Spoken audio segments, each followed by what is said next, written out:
Most men over 60 have been told a lie that's been quietly eating away at their health. You've been led to believe that once you reach a certain age, 60, 65, maybe 70, you're supposed to shut down your sex drive, stop thinking about pleasure, and pretend that part of your life is over. But here's the truth.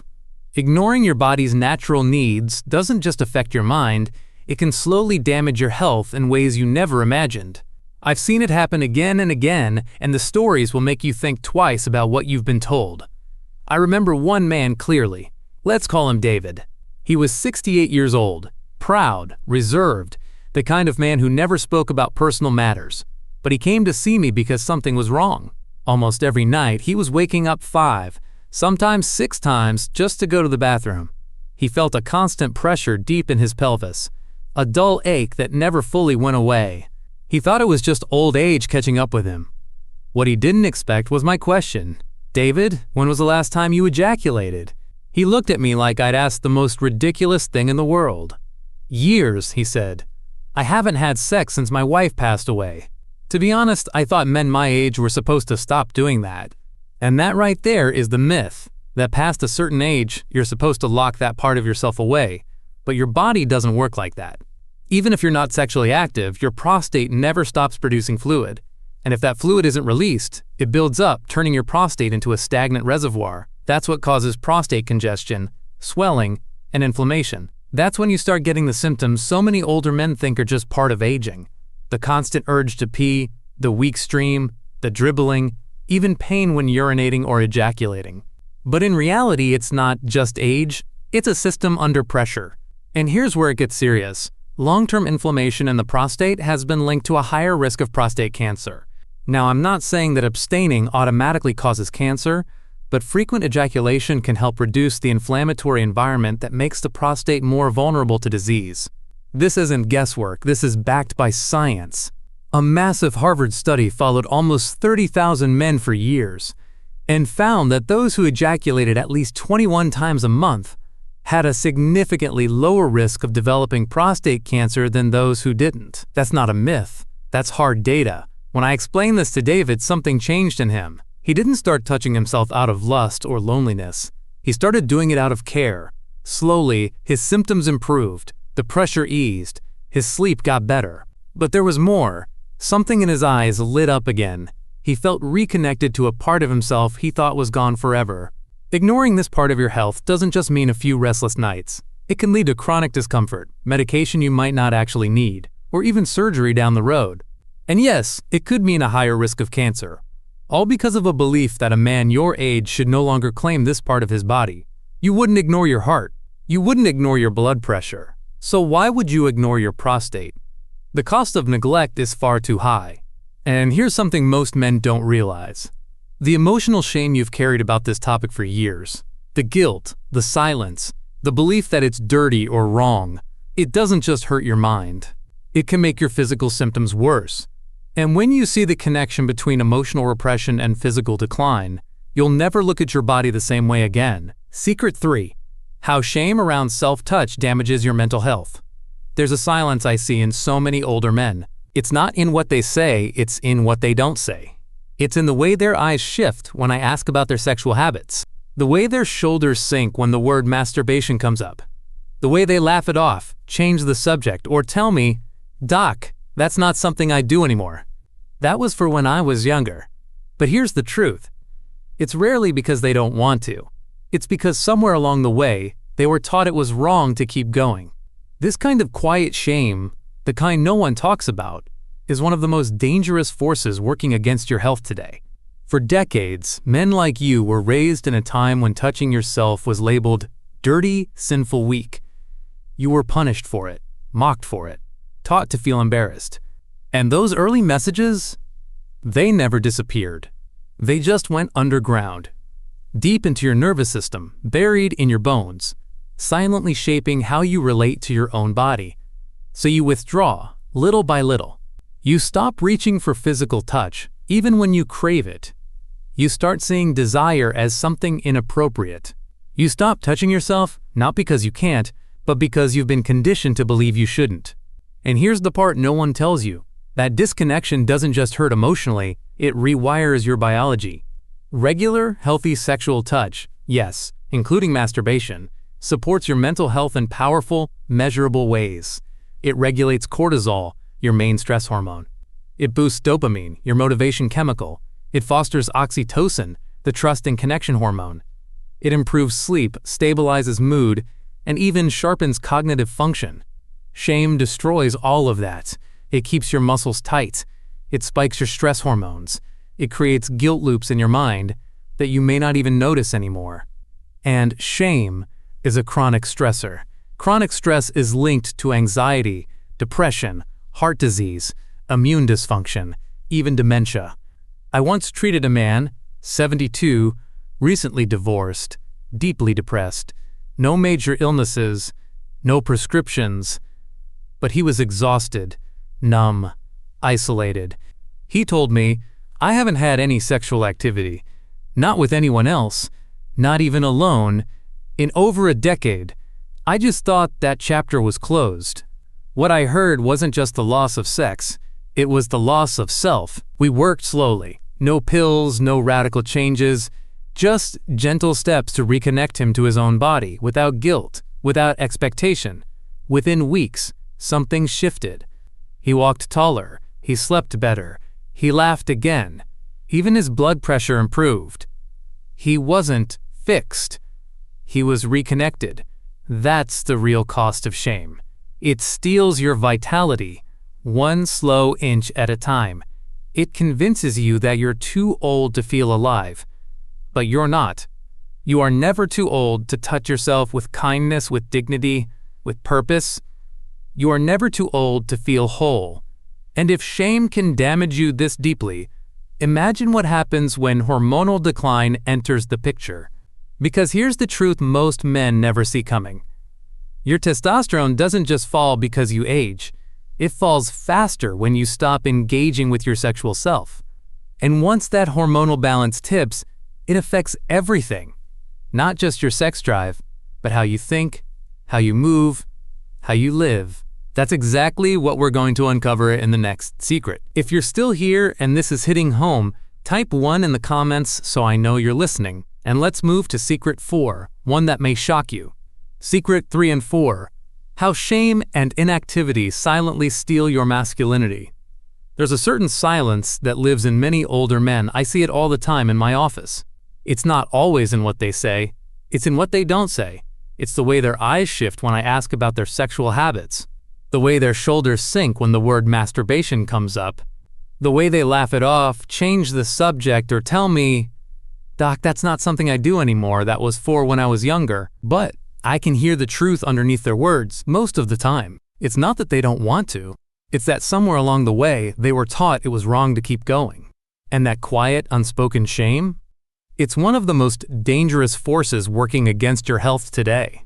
For decades, many of you were raised in a time where touching yourself was labeled dirty, sinful, or weak. You were punished, ridiculed, made to feel embarrassed. And those early messages didn't just disappear, they went underground. They settled into your nervous system, deep into your bones, shaping how you see your body to this very day. The result?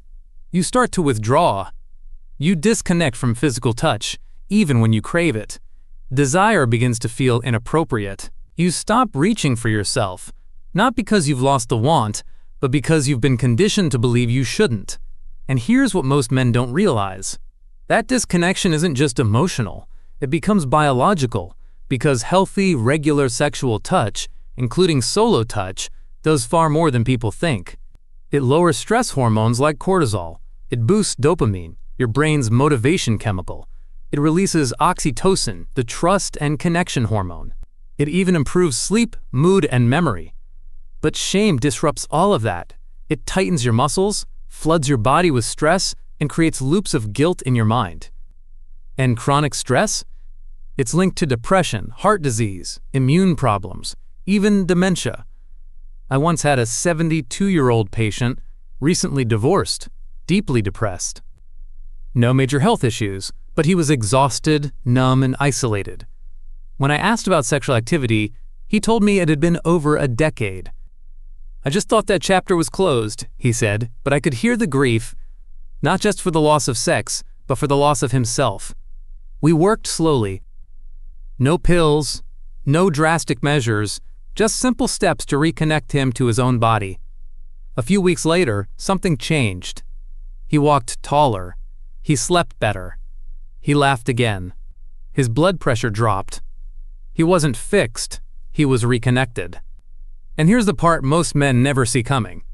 When you stop engaging with your sexual self, your testosterone doesn't just decline with age, it drops faster. See, testosterone isn't only about libido, it's your energy, your strength, your confidence, your mental sharpness. And your body listens to your habits. If you stop using your sexual energy, your body assumes you don't need it anymore.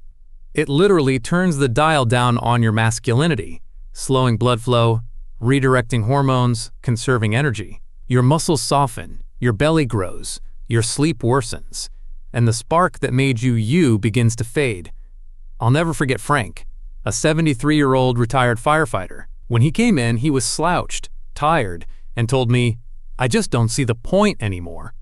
His testosterone levels were barely above clinical deficiency. And that belief, the idea that it's pointless, was the real danger.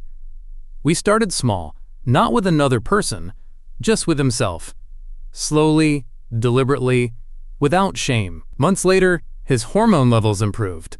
His posture changed. His voice carried more weight. He started lifting again. His eyes lit up when he spoke. Because here's the truth. The body responds to attention. Ignore your sexual self, and testosterone declines. Reawaken it, even through solo, intentional touch, and you're telling your brain, "I still need this. I still want to feel alive." And the brain answers by turning systems back on that had been dimmed for years. Studies even show short-term testosterone boosts after sexual stimulation, even solo.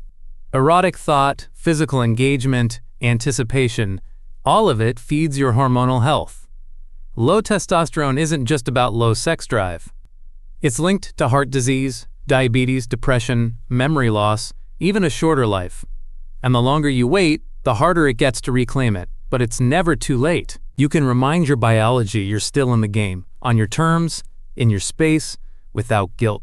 Because the next secret I'm about to share will reveal something even more critical than testosterone. Something most men unknowingly damage every time they touch themselves the wrong way. Secret 6 and 7, breaking free from porn's grip and the silent killer of isolation.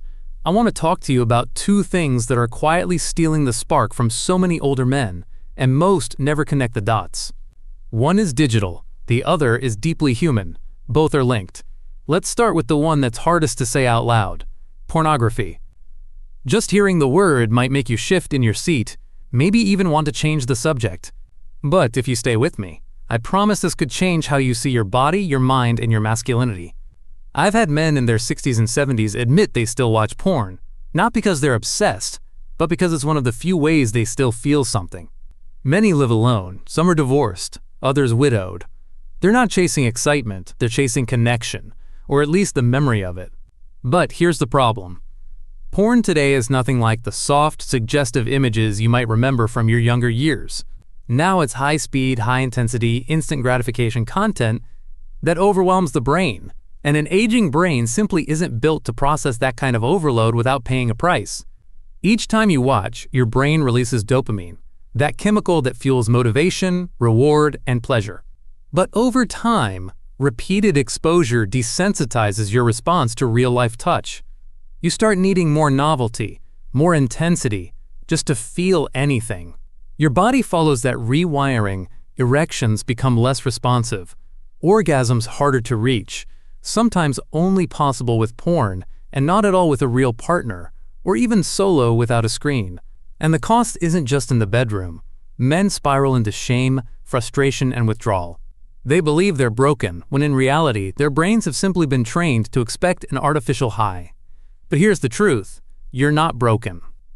Even after 60, your brain can heal, you can reset, you can learn to feel again. It starts with stepping away from the artificial and letting your body reconnect to the real, to presence, to sensation, to imagination, even to silence. And that silence brings me to the second danger, One that may be even more destructive than porn. Isolation. I'm not just talking about living alone. I mean the kind of isolation where you stop being touched by anyone, including yourself. I remember Peter, a 76-year-old retired engineer. He told me he hadn't been physically touched in over a year. Not a hug, not a pat on the shoulder, nothing. He didn't sound sad, just resigned, like this was how life worked now. But touch isn't a luxury. It's a biological need.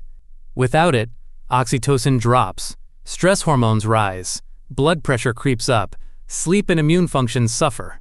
And maybe most dangerously, the brain starts to shut down parts of itself that process emotion and sensation as a way to protect you. Slowly, you go numb. Not just physically, but emotionally. And here's what almost no one realizes, that numbness often starts in the bedroom. When a man stops touching himself, not for lust, but for connection, his brain reads it as emotional retreat.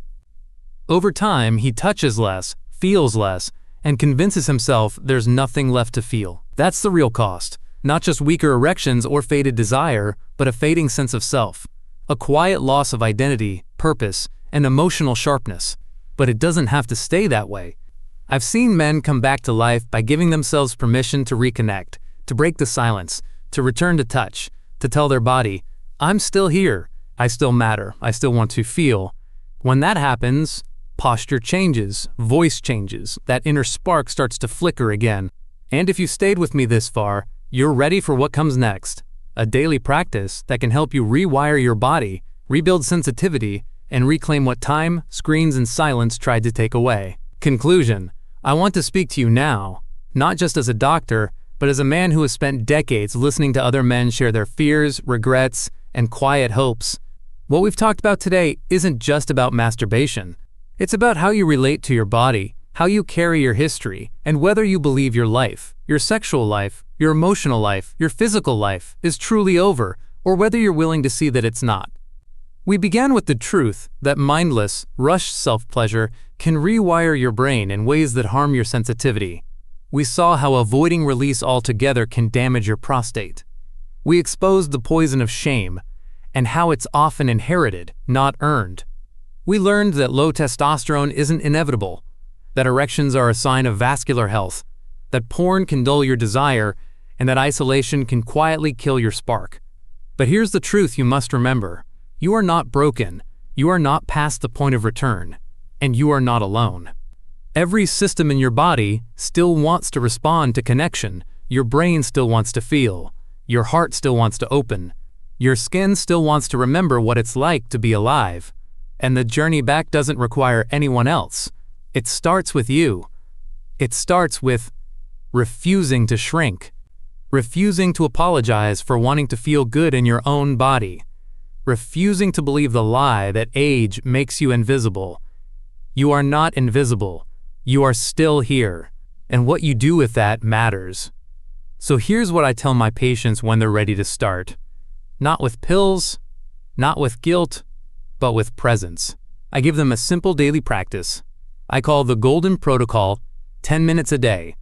Quiet, intentional, respectful, no agenda, no pressure.